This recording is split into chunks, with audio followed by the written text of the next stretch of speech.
नमस्कार दोस्तों, अपनी पाठशाला चैनल पर आप सभी का हार्दिक स्वागत है। तो मित्रों, कैसे हो आप सभी? मैं आशा करता हूं कि आप सभी स्वस्थ होंगे, मस्त होंगे और निरंतर अपनी पढ़ाई में लगे हुए होंगे। तो मित्रों, मैं फिर से हाजिर हूं एक नए टॉपिक के साथ में, और आज का अपना टॉपिक होगा कबीर दास का जीवन परिचय लेकर के। मित्रों, यानी भक्ति काल की जो ज्ञानाश्रयी शाखा यानी जो निर्गुण काव्य धारा है, उसके प्रसिद्ध कवि कबीर दास का जीवन परिचय लेकर के। तो मित्रों, शुरू करें आज की क्लास का पहला प्रश्न। कबीर दास का जन्म कब हुआ?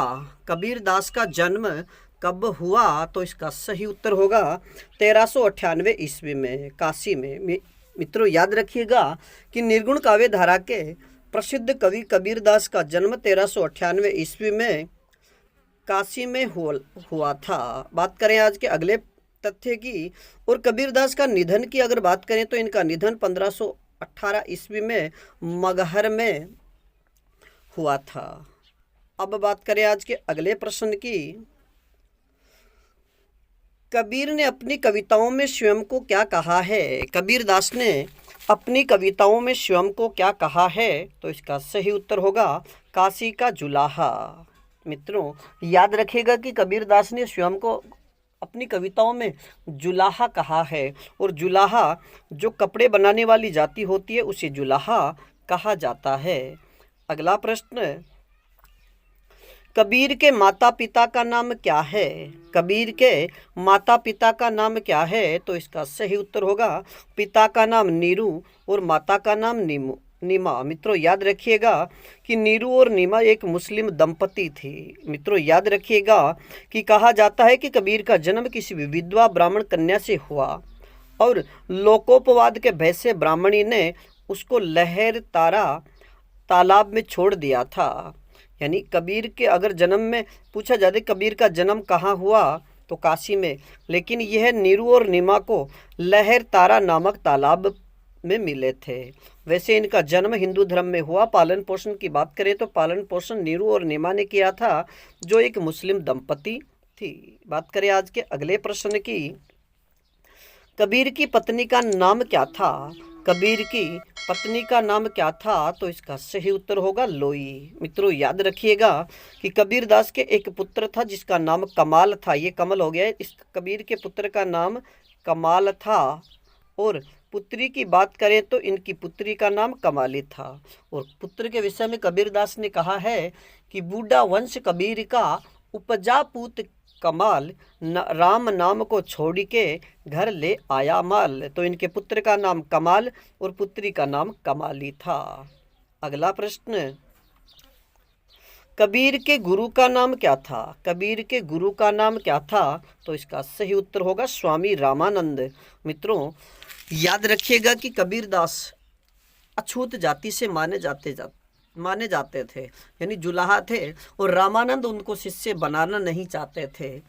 इसलिए एक बार कबीरदास पंचगंगा घाट पर थे। वहां पर स्वामी रामानंद जी स्नान के लिए आए। तब रामानंद जी के पैर कबीरदास जी पर पड़ गया।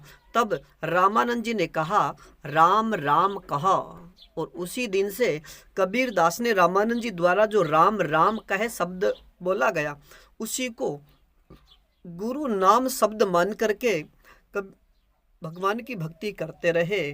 और उन्होंने इस संदर्भ में कहा है कि काशी में हम प्रकट भये रामानंद चेताए, कि काशी में हमारा जन्म हुआ है और रामानंद जी हमारे गुरु थे।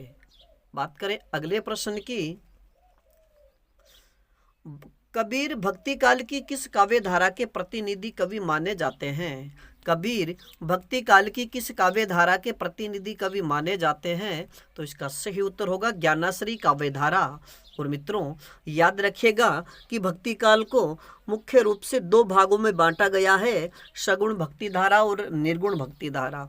और निर्गुण भक्ति धारा को भी दो भागों में विभाजित किया गया है। एक तो ज्ञानाश्रयी शाखा, दूसरी है प्रेमाश्रयी शाखा। और ज्ञानाश्रयी शाखा के प्रतिनिधि कवि कबीरदास हैं, और प्रेमाश्रयी काव्य धारा के प्रसिद्ध कवि मलिक मोहम्मद जायसी है। और ज्ञानाश्रयी शाखा को निर्गुण काव्य धारा भी कहा जाता है। अगला प्रश्न, कबीर दास किस शासक के समकालीन थे? कबीर दास किस शासक के समकालीन थे? तो इसका सही उत्तर होगा सिकंदर लोदी के। और मित्रों याद रखिएगा कि सिकंदर लोदी ने कबीर दास पर बहुत से अत्याचार किए थे। अगला प्रश्न, कबीर दास के साहित्य को प्रकाश में लाने का श्रेय किसे जाता है? कबीर दास के साहित्य को प्रकाश में लाने का श्रेय किसे जाता है? तो इसका सही उत्तर होगा H.H. विल्सन।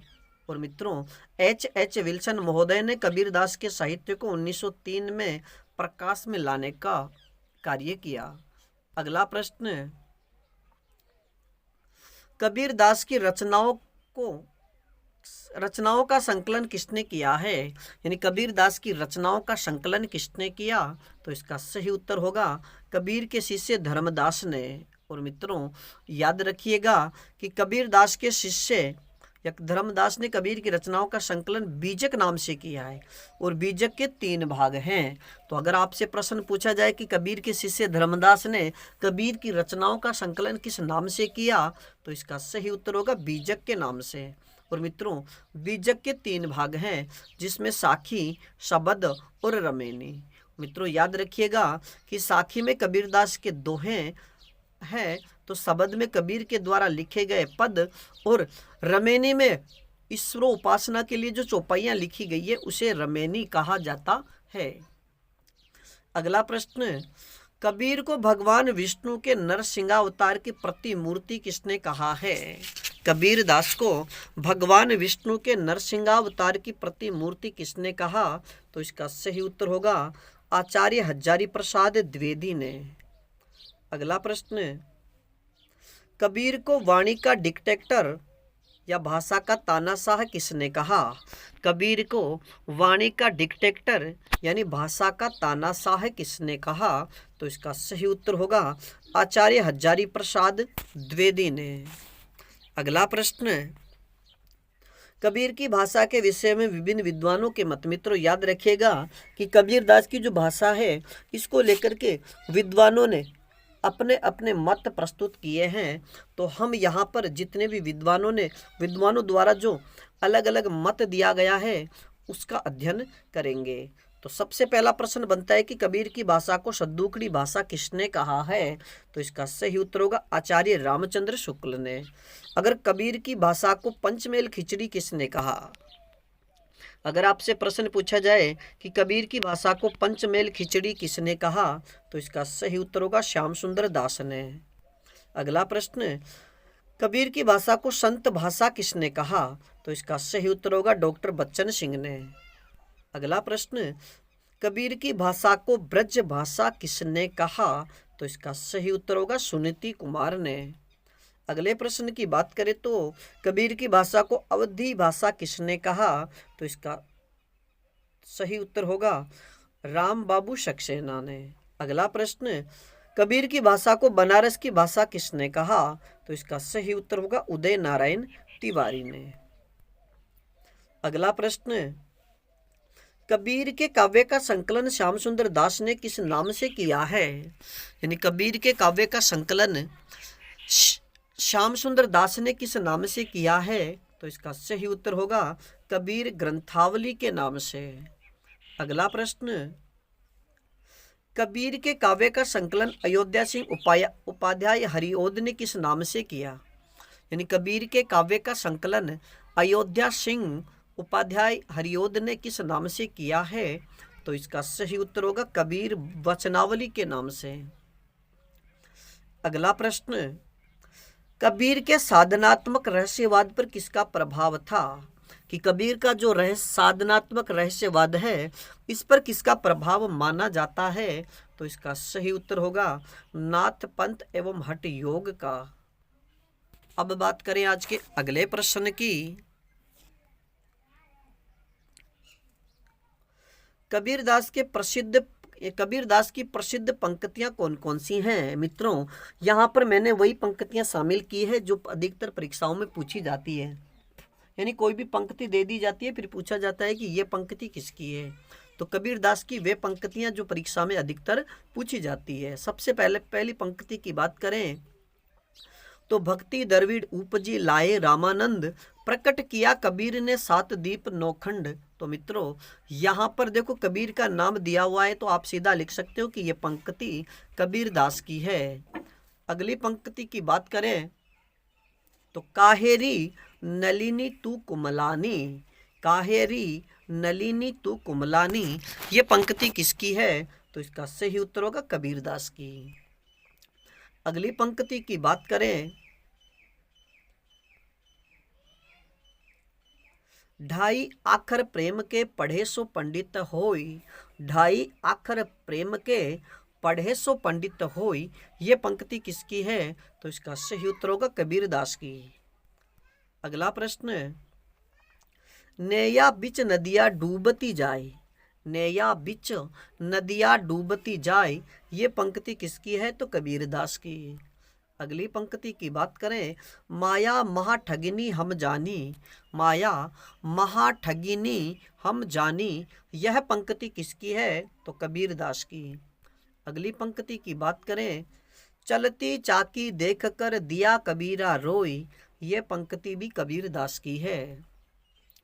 अगली पंक्ति की बात करें तो निर्गुण राम जपो रे भाई, अविगत की गति लखी न जाई, यह पंक्ति किसकी है? तो इसका सही उत्तर होगा कबीरदास की। अब बात करें आज के अगले प्रश्न की, कबीरदास के विषय में विभिन्न विद्वानों द्वारा कही गई प्रसिद्ध पंक्तियां कौन कौन सी हैं?